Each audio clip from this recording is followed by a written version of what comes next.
Hello मित्रों, दोस्तों, केवी academy में स्वागत है। आज हम यूपी ट्रिपल एस सी पेट 2023 के जीके का इम्पोर्टेंट प्रश्न लेकर के आए हुए हैं। तो आज से ही हम ये टॉपिक शुरू कर रहे हैं। लगातार जो है 28 अक्टूबर की पहले एग्ज़ाम तब जब तक नहीं हो जाता, लगातार हम जीके का जो है पोर्शन करवाते रहेंगे। और ये टॉपिक वाइज है, सिलेबस वाइज है और बहुत इंपॉर्टेंट प्रश्न है मित्रों। चलिए शुरू करते हैं। और इससे बाहर कुछ नहीं जाएगा और इसी से क्वेश्चन पूछे जाएंगे।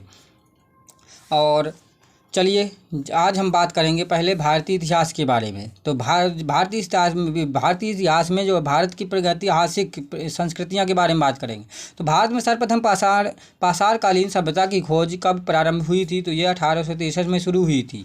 मनुष्य द्वारा आग की खोज किस काल में की गई थी? तो पूरा पाषाण काल में की गई थी। और वहीं पर बात करें सोहन संस्कृति किस संस्कृति का दूसरा नाम है? तो पुनः पाषाण संस्कृति का दूसरा नाम है। निम्न में से कौन सा पुनः पाषाण प्रारंभ युग का मुख्य औजार नहीं है? तो खुरचनी जो है इस युग का औजार नहीं है।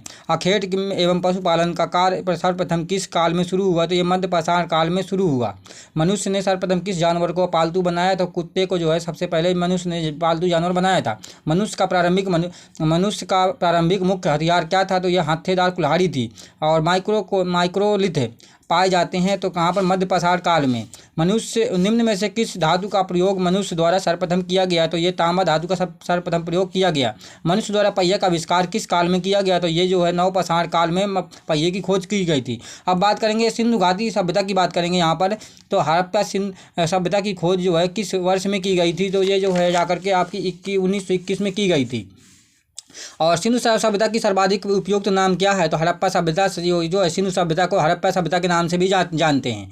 और सिंधु घाटी सभ्यता कहाँ तक विस्तृत है? तो ये जो है हम समझ सकते हैं पंजाब, राजस्थान, गुजरात, उत्तर प्रदेश, हरियाणा, सिंधु और बलूचिस्तान तक फैली हुई है। यानी पश्चिम, उत्तर और दक्षिण और पूरब में जो है सभी जगह फैली हुई है। पूरब में जो है उत्तर प्रदेश के मेरठ के आसपास तक फैली हुई है, आलमगीर तक। आगे बात करते हैं यहाँ पर जो है निम्न में से किसे मृतकों का टीला कहा जाता है? तो मोहनजोदड़ो को जो है मृतकों का टीला के नाम से जाना जाता है। बहुत इंपॉर्टेंट प्रश्न है मित्रों।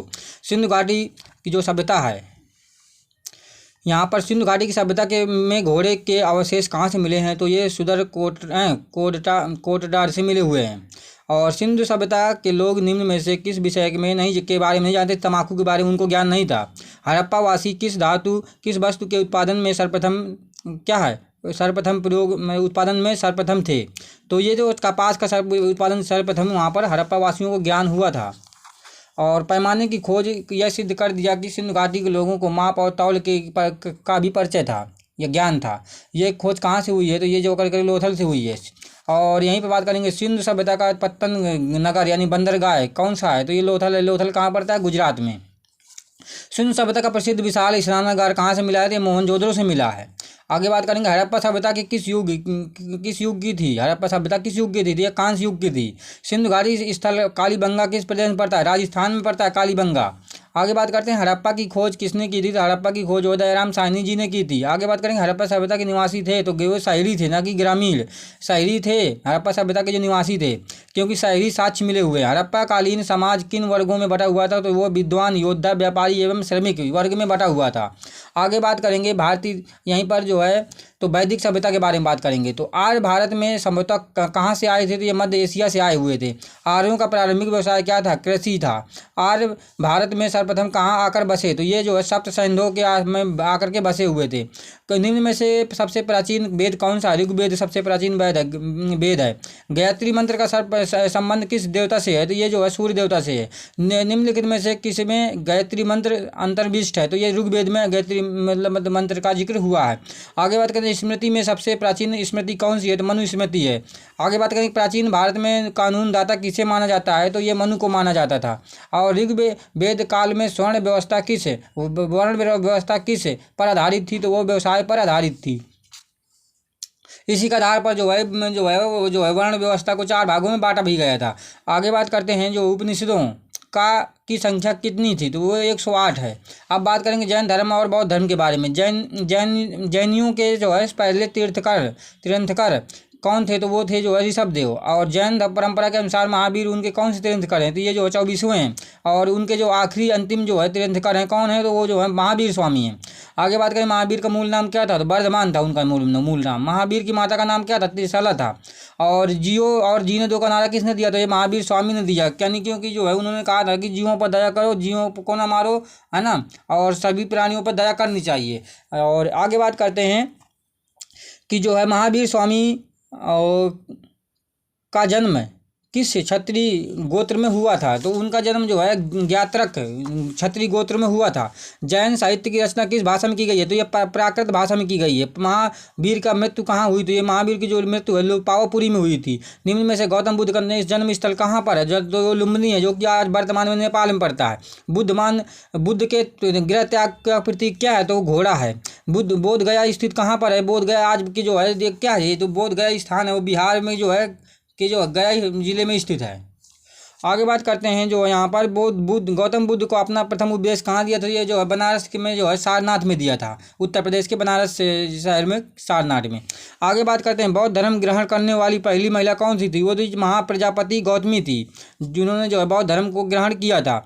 गौतम बुद्ध का जन्म कब हुआ था, तो ये 563 ईसा पूर्व हुआ था। गौतम बुद्ध के ज्ञान की प्राप्ति को कहाँ पर क्या ज्ञान प्राप्ति हुई थी, तो बोध गया में हुई थी। सर्वप्रथम शून्यवाद या शून्यता का सिद्धांत प्रतिपादन करने वाले बौद्ध दार्शनिक कौन थे, तो ये जो नागार्जुन थे। किसे कहा गया था कि जो है, आगे देखिए प्रश्न को सॉल्व करते हैं। किसे एशिया की रोशनी कहा गया है, लाइट ऑफ एशिया कहा जाता है, तो गौतम बुद्ध को कहा जाता है। नागार्जुन कौन थे, तो नागार्जुन थे जो बौद्ध दार्शनिक थे। किस भाषा का ज़्यादा प्रयोग बौद्धवाद के प्रचार में किया गया है, पाली भाषा का। और यहीं पे बात करेंगे प्रथम बौद्ध महासभा का आयोजन किस शासक के समय में हुआ था, तो अजातशत्रु के शासक के काल में हुआ था। प्राचीनतम विश्वविद्यालय कौन सा था, तो नालंदा विश्वविद्यालय जो बिहार में पड़ता है। और आगे बात करते हैं मठ मंदिर एवं स्तूप किस धर्म से संबंधित है, जो बौद्ध धर्म से संबंधित है। जातक कथाएं किस ग्रंथ से हैं, तो बौद्ध ग्रंथ की हैं ये। आगे बात करते हैं गौतम बुद्ध का देहांत कहाँ हुआ था, तो कुशीनगर में उनका जो है देहावसान हो गया था। हर्यक वंश के संस्थापक कौन थे, तो हर्यक वंश के संस्थापक बिंबिसार थे। अंतिम नंद शासक कौन था, घनानंद था। और जीवक किस शासक के राजवैद्य थे, तो ये बिंबिसार के थे। यहीं पे बात करें निम्न में से किस शासक के समय में दूसरी बौद्ध सभा क्या हुई थी, तो वो है कालाशोक के समय में। और सिकंदर के हमले के समय उत्तर भारत पर निम्नलिखित राजवंशों में से किस का एक शासन था, तो शुंग वंश का था जो शासन था। यानी कहने का मतलब सिकंदर के जो है हमले, जब भारत में जो सिकंदर ने हमला किया तो उस समय उत्तर भारत में जो है निम्नलिखित राजवंशों में किस का जो है शासन चल रहा था, शुंग वंश का। निम्न में से किस शासक ने पाटलिपुत्र की स्थापना की, तो उदयन ने जो है पाटलिपुत्र की स्थापना की, जो इसको पटना के नाम जानते हैं। निम्न में से जो है सिकंदर, अब आगे बात करेंगे सिकंदर का आक्रमण। सिकंदर ने भारत पर आक्रमण कब किया, तो सिकंदर ने भारत पर आक्रमण 326 ईसा पूर्व 326 ईस्वी में किया। और आगे बात करेंगे जो है सिकंदर की मृत्यु कहाँ हुई थी, तो जो है सिकंदर की जो मृत्यु है, एक मिनट मित्रों, आज के मित्रों जो है प्रश्न हम यहीं तक रखते हैं। आगे के टॉपिक जो है अगले वीडियो में लाएंगे। और जय हिंद जय भारत।